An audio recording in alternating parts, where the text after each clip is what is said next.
En 1891, aux chutes de Reichenbach, près de Meiringen, en Suisse, Sherlock Holmes mit un point final à la lutte sans merci qu'il livrait au professeur Moriarty, le plus dangereux criminel de son époque. Les deux hommes se croyaient seuls en ce lieu terrifiant, mais l'issue de leur combat n'échappa pas à celui qui les observait de loin et qui vit Holmes vaincre son ennemi de toujours en risquant sa propre vie.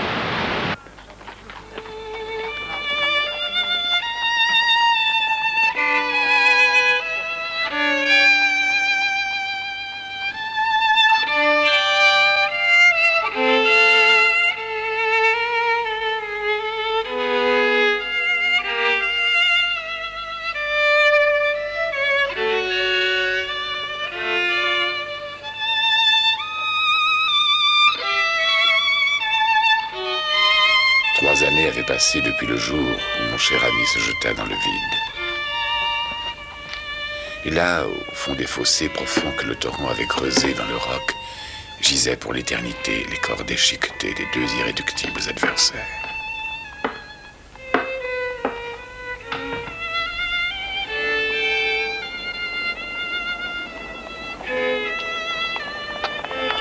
Aujourd'hui encore, il n'est pas à Londres de rues, de carrefours qui ne réveillent en moi le souvenir de mon ami. Je ne repasse jamais devant la maison que nous partagions à Baker Street sans que le passé ne ressurgisse et que je ne revive les heures passées en d'interminables discussions où Sherlock Holmes donnait toute la mesure de son génie.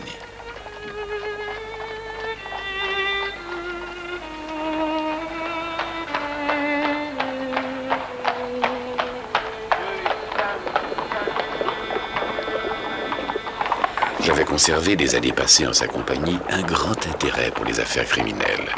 Et pour améliorer mes modestes ressources, j'avais sollicité et obtenu la charge de médecin légiste. Ce fut au printemps 1894 que je fus convoqué pour un constat de bon matin dans le West End. Bonjour William. Bonjour docteur. L'inspecteur Lestrade est là, il vous attend au premier étage.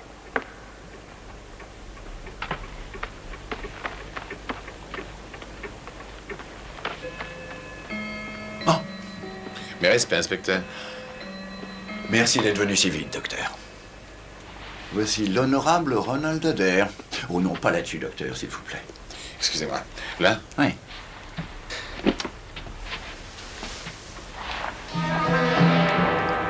« 23 ans. Le second fils du comte et de la comtesse de Maynooth. Le père est gouverneur d'une des colonies australiennes. La mère est à Londres pour passer l'hiver. Leur fils et leur fille vivent ici, avec elle. Suicide? Ah non. Aucune arme.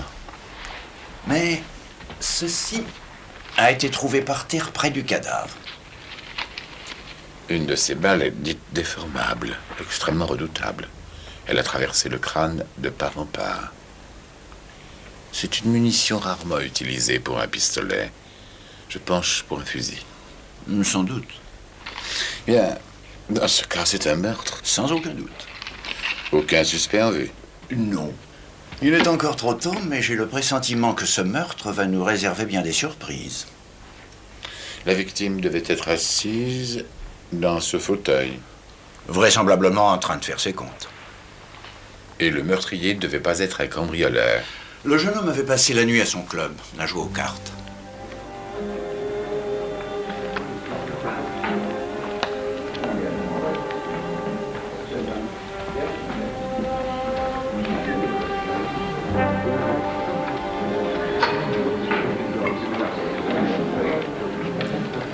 Fait-on une dernière partie? Très volontiers. Nous allons prendre notre revanche.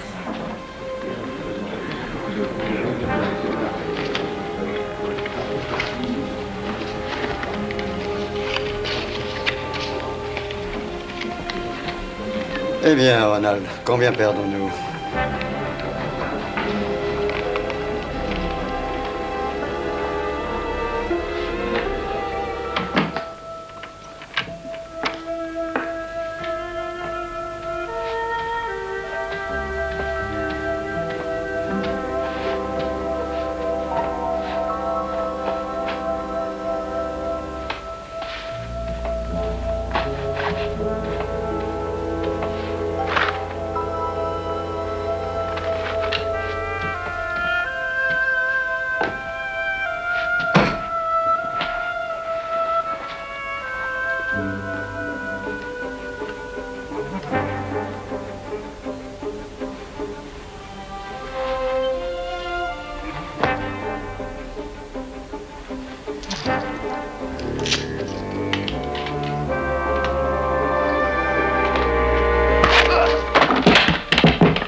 Ronald?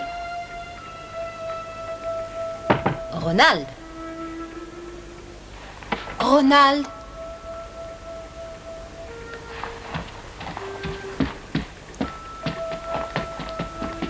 Je ne pense pas que M. Ronald soit ressorti. Non, madame.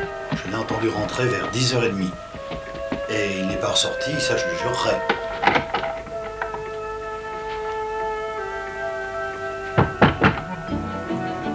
Monsieur Ronald? Monsieur Ronald, êtes-vous là? Voulez-vous que l'on enfonce la porte, madame?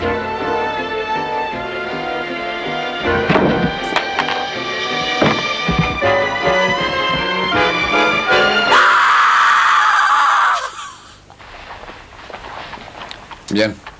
Les premières constatations révèlent que la mort a été instantanée. Le meurtrier a dû entrer par la fenêtre. Oui, sans doute. La fenêtre était ouverte, mais ce qui est bizarre, c'est qu'on ne trouve aucun indice d'une quelconque intrusion. Aucun, ni dedans ni dehors. Pour accéder à cette fenêtre, il faudrait être aussi souple qu'un singe. Oui, comme vous dites, il y a impossibilité. Il aurait fallu que votre meurtrier ait eu des ailes. Ce corps est passionné notre vieil ami, Monsieur Sherlock Holmes. C'est certain. Quelle perte, n'est-ce pas, docteur? Oh, bien sûr, je n'approuvais pas toujours ses méthodes, mais il était le meilleur amateur que j'ai eu l'occasion d'approcher. Et il lui est arrivé de prendre le meilleur sur moi. Heureux de l'apprendre, inspecteur, mais faites transporter le corps à la morgue. J'en ferai l'autopsie au plus vite. Entendu, docteur. Eh bien, on se revoit à l'enquête. À plus tard.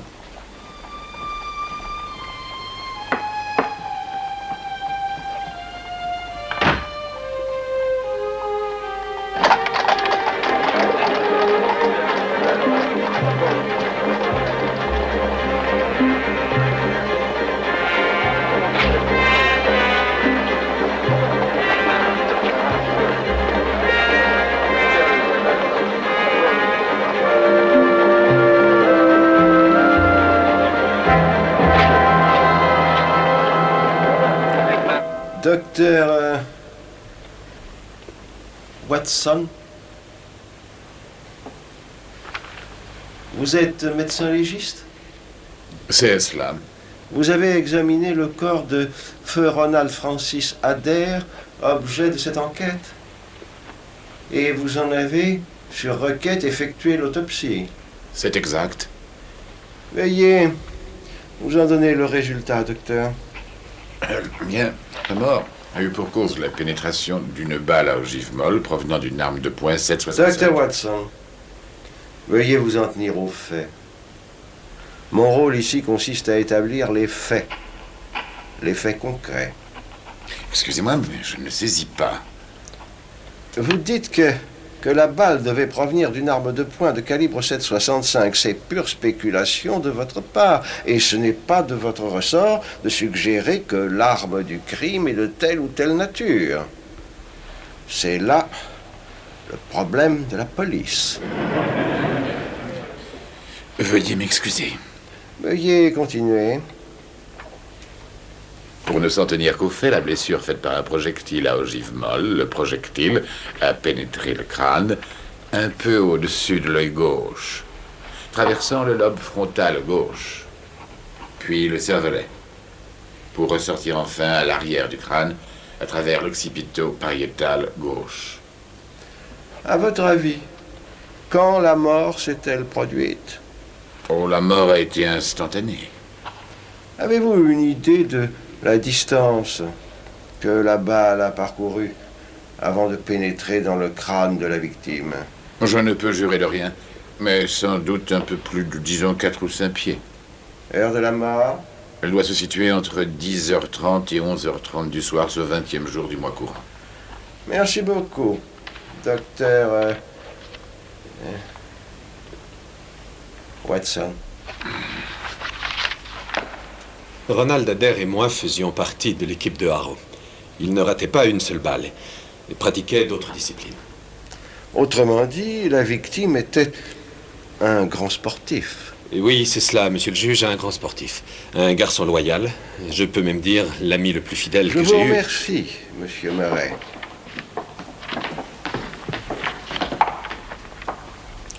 Sir John Hardy. J'étais le parrain de Ronald Adair et curateur de ses biens.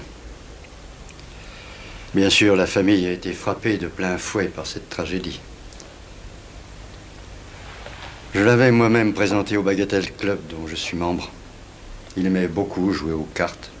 Les pertes ou les gains avaient-ils une influence sur son comportement d'une façon ou de l'autre, Sir John? Oh non, pas du tout. Il ne jouait pas assez gros jeux pour pouvoir en être affecté.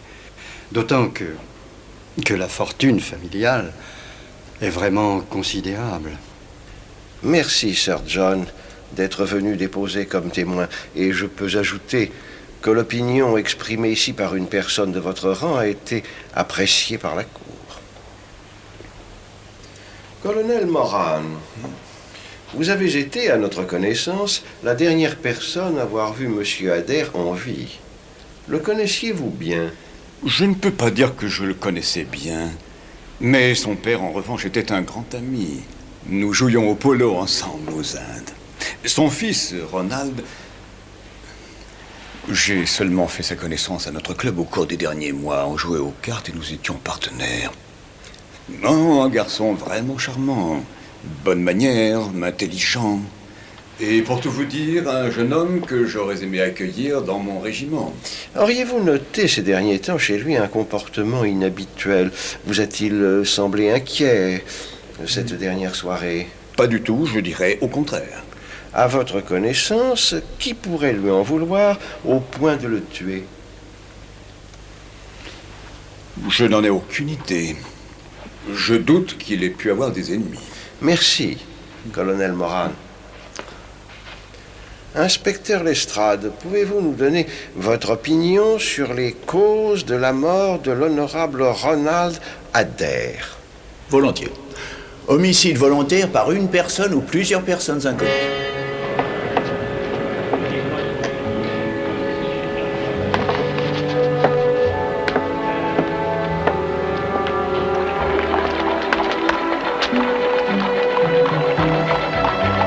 Cab! Homicide volontaire par une personne ou plusieurs personnes inconnues. Ici, cocher! Excusez-moi, monsieur. J'espère que vous n'avez pas trop de mal. Salut, gros, à Kensington, s'il vous plaît.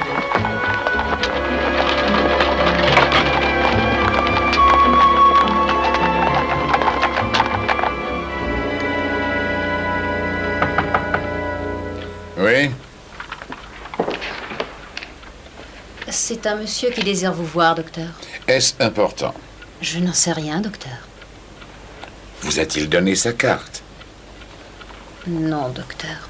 Enfin, Virginie, je vous l'ai dit et répété 100 fois, mes heures de consultation sont affichées sur la plaque au dehors. Je vous prie donc de... Oh, docteur! Docteur Watson. Lui-même, monsieur.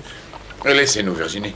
Je suis très occupé pour l'instant et... Oh, mais je n'en doute pas un instant, docteur. Je sais que vous avez de très lourdes responsabilités, mais je vous ai entendu donner votre adresse au cocher devant le tribunal et je me suis dit, oh, si j'allais rendre visite à cet honorable gentleman. Voyez-vous, je suis d'une nature très policée. Je veux m'excuser de m'être montré un peu vif tout à l'heure. Ce n'est pas dans mes habitudes, je viens de vous le dire. Je vais donc aller le remercier d'avoir ramassé mes livres. Vous faites trop de cas d'incident, il ne fallait pas vous déranger. Veuillez m'excuser. Oh, mais ça ne m'a pas du tout dérangé, ne croyez pas cela. Je suis d'ailleurs votre voisin. Docteur, mon échoppe de bouquiniste est au coin de Church Street. Vous permettez que je m'assoie? Je vous en prie. Ah, oh, je suis ravi de vous rencontrer. Mais je vous assure, docteur. Ah, mais peut-être êtes-vous collectionneur. Tenez, j'ai là les oiseaux du pays de Galles et les noces de Catulle et un très rare volume sur les croisades. Des pièces de très grande valeur, toutes, qui feraient la gloire de votre bibliothèque. Où je vois que la place ne manque pas, n'est-ce pas, docteur?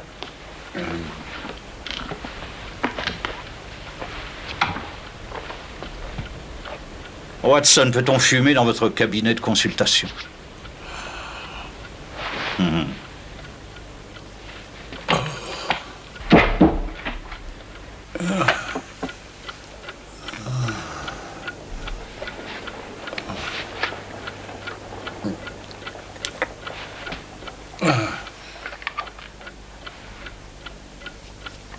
Veuillez accepter toutes mes excuses, Watson.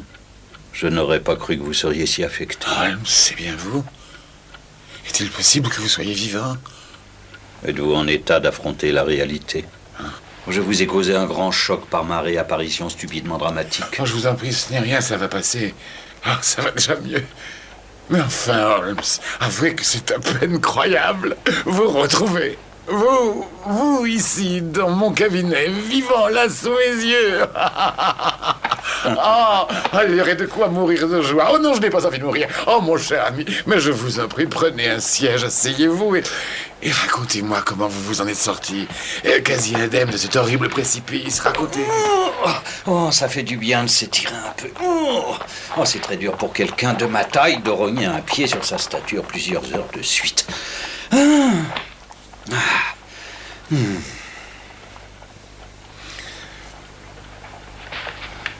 Et maintenant, nous allons avoir une longue et dangereuse nuit de travail et de veille. Mais mieux vaut que je vous fasse le compte-rendu de la situation quand vous aurez terminé votre tâche. Non, j'arrête. Je meurs de curiosité. J'aime mieux vous entendre maintenant. Vous m'accompagnerez ce soir? Où vous irez? J'irai, je suis heureux. Watson! Non, je sens que je vais revivre. Nous avons le temps de bien dîner avant de passer à l'action. De dîner, soit, mais avant, vous allez tout me raconter. Mais êtes-vous en état? Je me sens très bien. Soit. Ce précipice. Je n'ai guère eu de difficulté à en ressortir pour l'excellente raison que je ne suis pas tombé dedans. Pas tombé dedans? Non, Watson.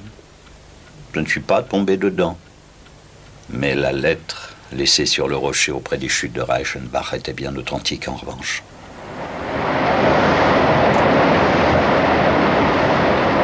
Je crus bien que ma carrière était sur le point de prendre fin quand je vis l'expression sinistre de Moriarty qui se tenait à quelques pas de moi sur l'étroite passerelle. Je lisais dans l'inexorable froideur de ses yeux gris la haine que je lui inspirais. Et je fis en sorte d'obtenir sa très gracieuse permission d'écrire ces quelques mots que vous deviez plus tard recevoir.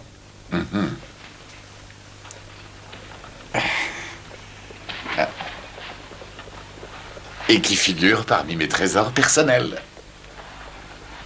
Et à quelques mois de là, je lus avec le plus grand intérêt la narration de ma mort. Avec tous les détails les plus pittoresques et les plus excitants, un roman d'imagination. Je suis ravi, croyez-le, jusqu'au fond du cœur qu'il fût imaginaire. Mais qu'est-il vraiment arrivé?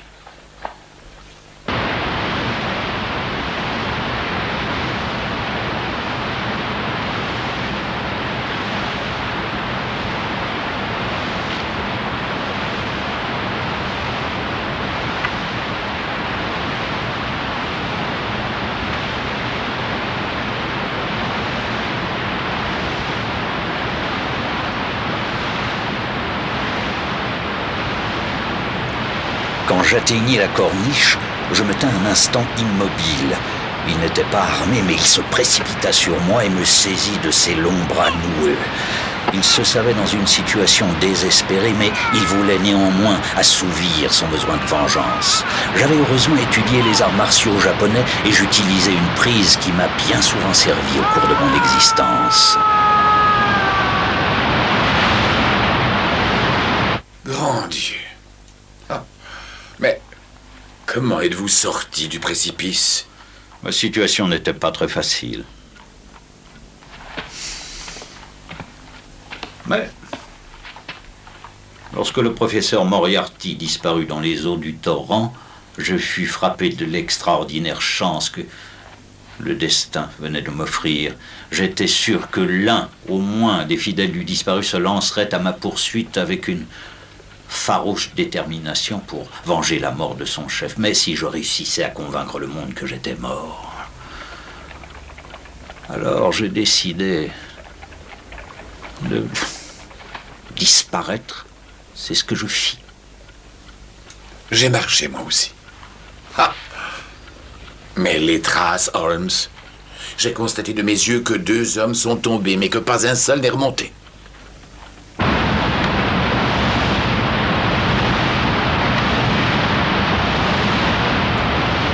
Je ne suis pas émotif, Watson, mais je dois vous avouer que pendant mon escalade, où je vis la mort de bien près, il me semblait entendre la voix de Moriarty m'appelant du fond de l'abîme.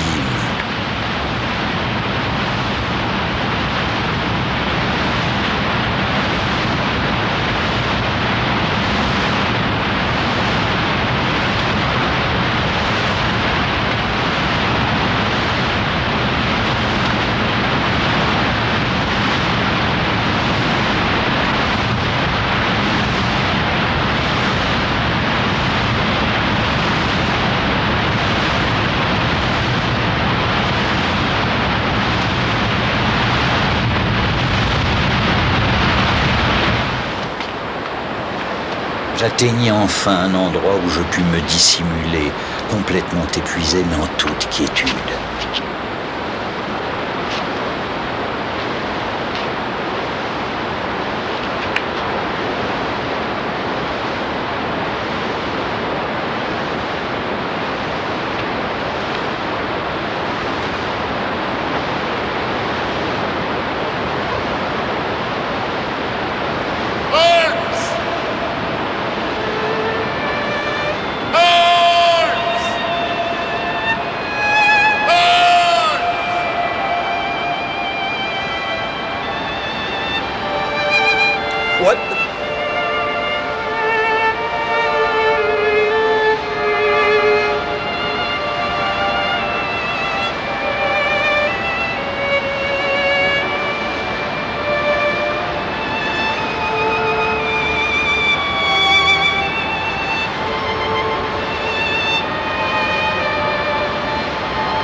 De ma cachette, je vous observais, vous et vos aides, essayant d'élucider avec une ardeur et une maladresse touchantes les circonstances de ma disparition.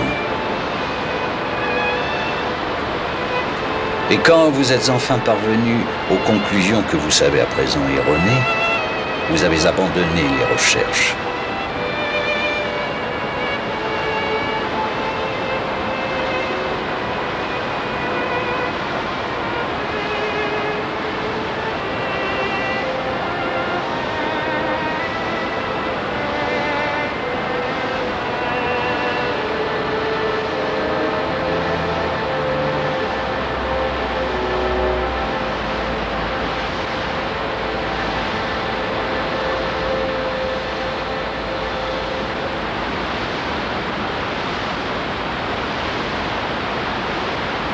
Le temps était venu pour moi de reprendre mon chemin.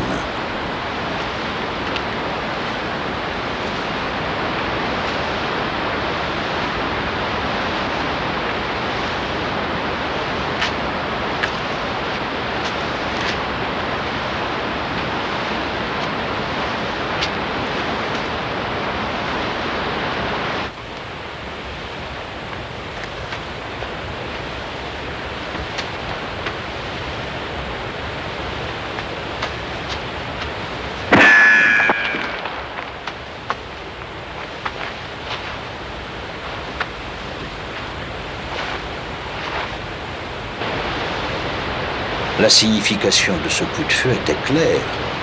Moriarty n'était pas venu seul. Un de ces hommes avait été de loin témoin de notre lutte, de sa mort et de ma réapparition.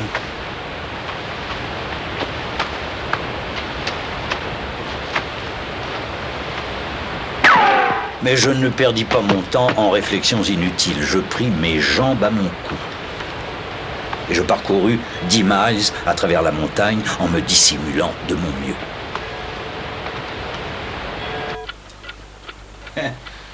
Une semaine plus tard, je me suis retrouvé quelque part à Florence, avec la certitude que personne au monde ne savait ce qu'il était advenu de moi.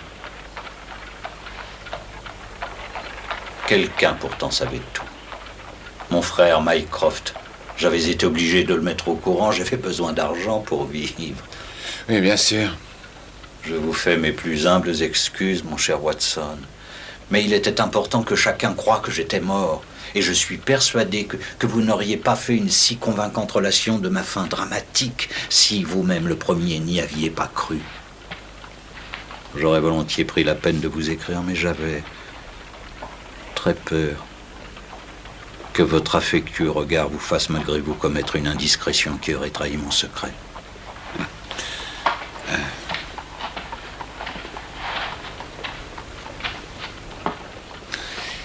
Je me serais cru pourtant aussi digne de confiance que votre frère. Mais vous l'êtes, mon cher Watson. Vous êtes un cœur tendre. Et qu'avez-vous fait pendant toutes ces années? Vous avez eu connaissance des remarquables explorations de ce Norvégien du nom de Sigurdsson? Mais je suis certain que l'idée ne vous est jamais venue que c'était moi. Vous? Durant 2 années, j'ai parcouru le Tibet et j'ai passé plusieurs mois dans la cité de Lhasa où m'a plusieurs fois invité le Dalai Lama. Je suis allé ensuite aux Indes et j'ai fait une brève mais très intéressante visite au calife de Khartoum. J'ai rendu compte de ce voyage à Lord Kitchener et au Foreign Office, anonymement bien sûr. Vous avez donc pu voir le palais où fut tué Gordon Pacha? Ouais, triste spectacle. Une ruine. On y voit encore les traces de sang dans l'escalier. Ensuite, je suis allé en France où j'ai passé quelque temps à étudier les secrets de l'œnologie. Et c'est là que j'ai appris la nouvelle de ce remarquable meurtre, qui non seulement m'attire par ses seuls mérites, mais encore pourrait m'offrir quelques particulières et personnelles opportunités. Me voilà donc. Êtes-vous allé à Baker Street? Oui, j'y suis allé ce matin.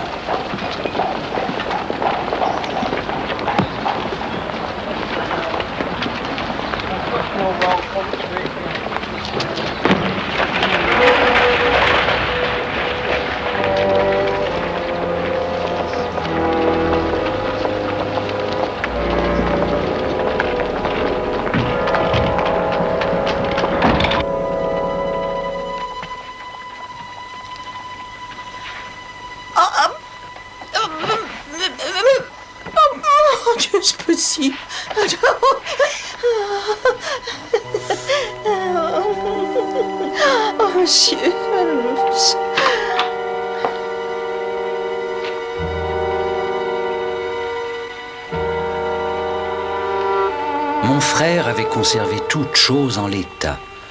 Je retrouvais mes objets personnels comme je les avais laissés.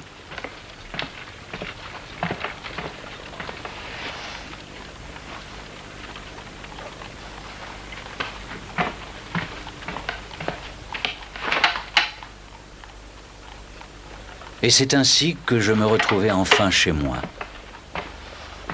Assis dans mon fauteuil et regrettant de ne pas voir mon fidèle Watson, assis dans le sien, en face de moi. Mais j'espère, cher ami, toujours vous entendre me raconter cette aventure extraordinaire. Êtes-vous encore en possession de votre revolver d'ordonnance? Oui, il doit être ici quelque part. Veillez à vous en munir ce soir. J'aurai un petit travail pour nous deux qui pourrait, si mes prévisions et mes hypothèses se confirment, nous valoir de grandes émotions à vous et moi. Ne pourrais-je en savoir plus? Vous en saurez plus en temps voulu. Watson, puis-je utiliser ce lit de repos pour quelques heures? J'ai fait la traversée Calais-Douvres par assez gros temps et la perspective de revoir notre vieille cité et l'imminente rencontre avec les restes de la bande du professeur, plus l'immense plaisir de revoir mon bon ami Watson, m'ont empêché de fermer l'œil dans le train. Mon cher, je vous en prie, ma chambre est à votre disposition. Ah non, non, pas du tout, ceci me suffira fort bien. Non, non. J'ai bien souvent couché à la dure ces dernières années.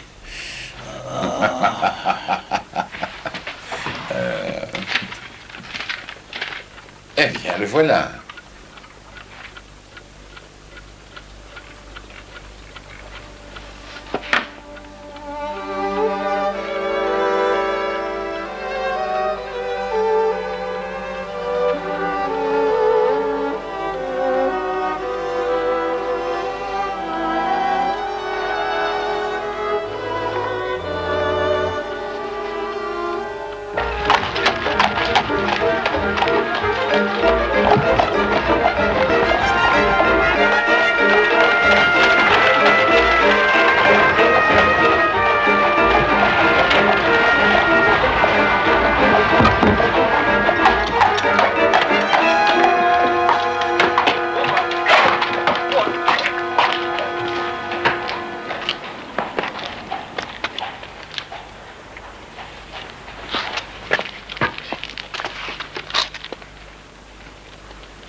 Devinez où nous sommes? De l'autre côté de Baker Street? Exactement, dans une maison vide faisant face à notre ancien logement. Mais pourquoi m'y avoir amené? Parce que l'on a d'ici une excellente vue sur ces pittoresques immeubles.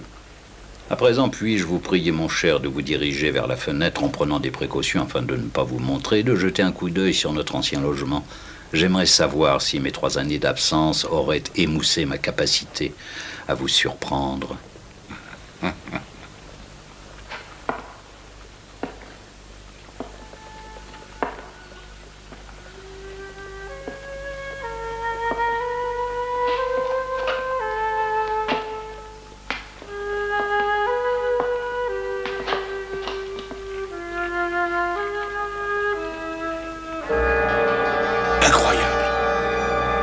Cela vous ressemble?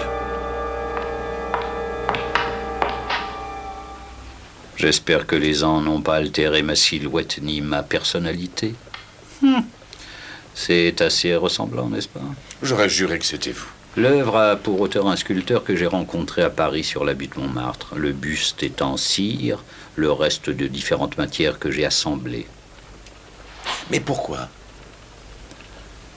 Parce que j'ai des raisons de croire que certaines personnes peuvent penser que je suis chez moi, pendant que je me trouve ailleurs. Votre logement est surveillé? J'en suis sûr, depuis mon retour. Et par qui?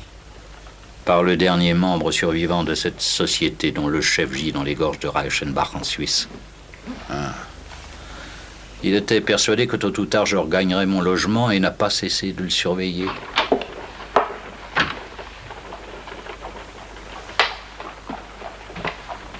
On m'a observé quand je suis revenu ce matin. J'ai reconnu la sentinelle. Un certain Parker. Un étrangleur professionnel. Et chose curieuse, un remarquable joueur de guimbarde. Ah, je comprends maintenant votre personnage de vieux bouquiniste. Je ne fais aucun cas du dénommé Parker. Mais j'attache en revanche beaucoup d'importance à celui qui le mène et qui fut le bras droit de Moriarty. C'est l'homme qui est après moi cette nuit et qui, j'espère, est aussi celui qui, caché dans l'ombre, ne se doute pas que je suis aussi dans l'ombre.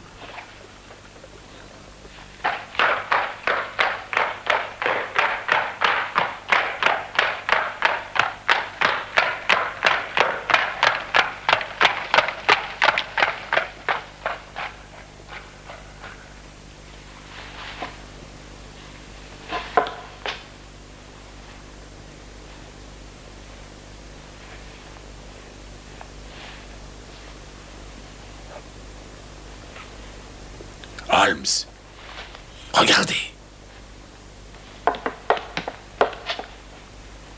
Juste à côté de votre maison. 2 hommes à l'affût près de la porte du coiffeur. J'ai vu. Vous voulez que... Non. Oh mais... L'ombre bouge. C'est normal. J'en ai chargé Madame Hudson. Nous sommes ici depuis 2 heures. Elle a changé le mannequin de position 8 fois au moins, tous les quarts d'heure.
Monsieur Holmes!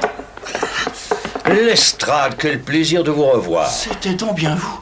Oh, j'ai reçu votre message, mais j'ai eu de la peine à y croire. Je suis revenu pour vous donner un coup de main. 3 meurtres non élucidés en 6 mois, c'est trop pour un seul homme. Holmes, je connais Mais cet bien homme. sûr que vous le connaissez, l'inspecteur aussi.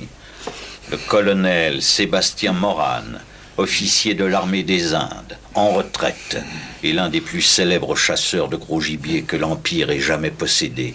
Je ne crois pas faire erreur en disant que votre tableau de chasse au tigre est encore inégalé de nos jours. Je me demande comment ce simple stratagème a réussi à tromper un si grand chasseur. Combien de fois, dites-moi, avez-vous attaché un jeune garçon au pied d'un arbre et vous, dissimulé dans le feuillage, avez-vous fusil en main attendu que vienne le tigre? Cet appartement vide est mon arbre, colonel, et vous, vous êtes mon tigre. La comparaison est exacte. Vous ne pouvez pas avoir des raisons de m'arrêter, mais... Vous n'en avez pas que je sache pour me contraindre à me soumettre aux volontés de ce monsieur. Je suis aux mains de la justice, soit, mais je veux que cela reste légal. Cela semble raisonnable. Qu'avez-vous à déclarer avant que l'on ne parte? J'aimerais savoir quel sera le motif d'inculpation. Le motif, colonel? Mais il va de soi. Tentative de meurtre sur monsieur Sherlock Holmes. Ce n'est pas tout, Lestrade. À vous, et à vous seulement, revient le mérite de cette remarquable arrestation. Grâce à vos qualités bien connues, d'audace et de ténacité, vous le tenez enfin. Je ne vous suis pas très bien, monsieur Holmes. Vous voulez dire qu'il serait... Celui que toutes les forces de police recherchent depuis des jours et en vain. Le colonel Sébastien Moran, qui a tué le jeune Ronald Adair par une fenêtre ouverte au domicile familial le 20 du mois dernier. Voilà le vrai motif, Lestrade. Vous avez été la clé de voûte de notre réussite. N'exagérons pas, monsieur Watson. J'espère que vous aviez pris toutes les précautions. Oh oui, j'ai manœuvré le mannequin à genoux, ainsi que vous l'aviez demandé. J'en ai le dos qui me fait mal de m'être cassé en deux. J'avais de ces peurs, Dr. Watson. Et lorsque j'ai entendu les vitres voler en éclats, j'ai cru que j'allais mourir. Vous en êtes très bien tiré, Madame Hudson. Je ne trouve pas trace de la balle. Oh, excusez-moi, monsieur. Un moment, s'il vous plaît. Ce que vous voulez. Tenez, la voilà. Je l'avais ramassée aussitôt sur le tapis. Madame Hudson, vous devenez vraiment indispensable.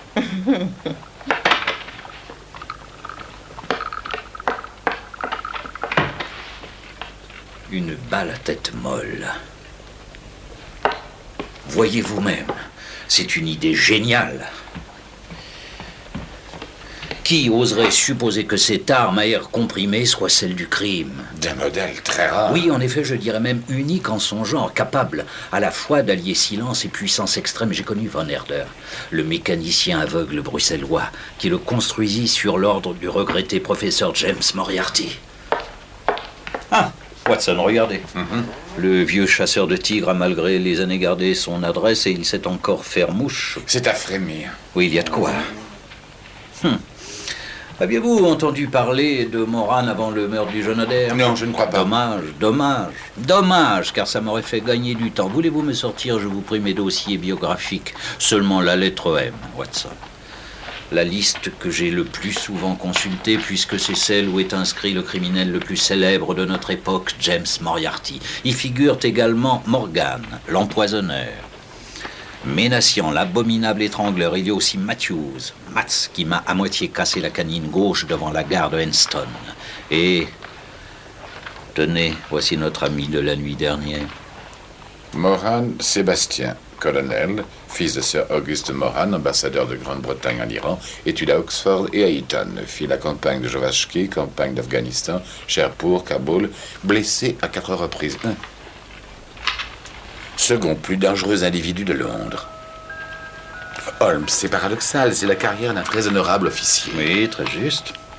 C'est vrai jusqu'à un certain point. Mon cher, il y a des arbres qui poussent jusqu'à une certaine hauteur et sur lesquels se développent parfois des surgeons aberrants. On voit cela aussi chez l'être humain. Quelle qu'en soit la cause, Moran s'est mis à tourner mal.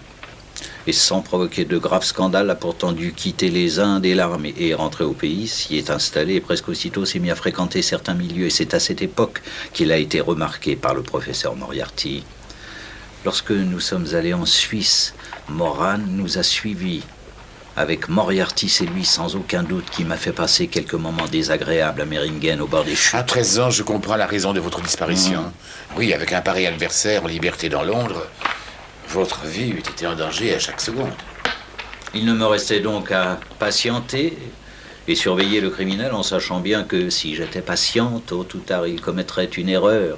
Quand j'ai connu le meurtre du jeune Ronald Adair, j'ai su qu'enfin mon heure était arrivée. Sachant ce que je savais de lui, j'étais certain que le colonel Moran en était l'auteur. Il avait joué aux cartes avec le garçon, l'avait suivi chez lui depuis le club et l'avait tué.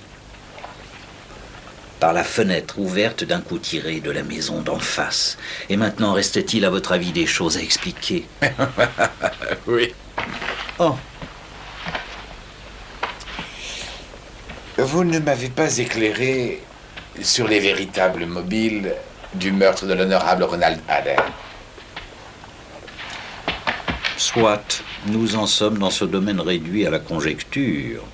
Chacun peut baser ses hypothèses sur des données connues et vos conclusions être aussi fondées que les miennes.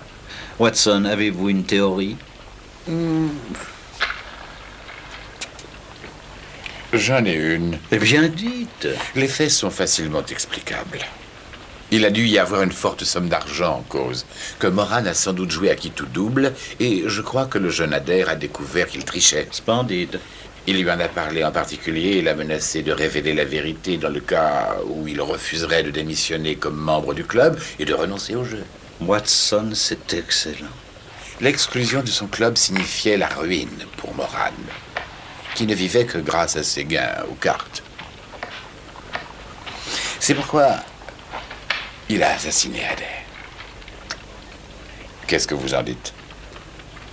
J'en dis que sans aucun doute, vous avez mis le doigt dessus. De toute façon, la vérité sortira de son puits au procès. Quoi qu'il arrive par la suite, le colonel Moran sera pour toujours hors d'état de nous nuire. Et le célèbre fusil de Van Herder enrichira le musée de Scotland Yard. Entrez!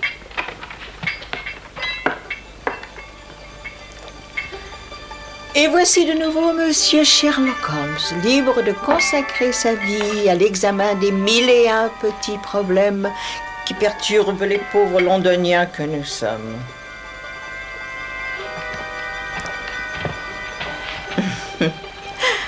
Monsieur Sherlock Holmes.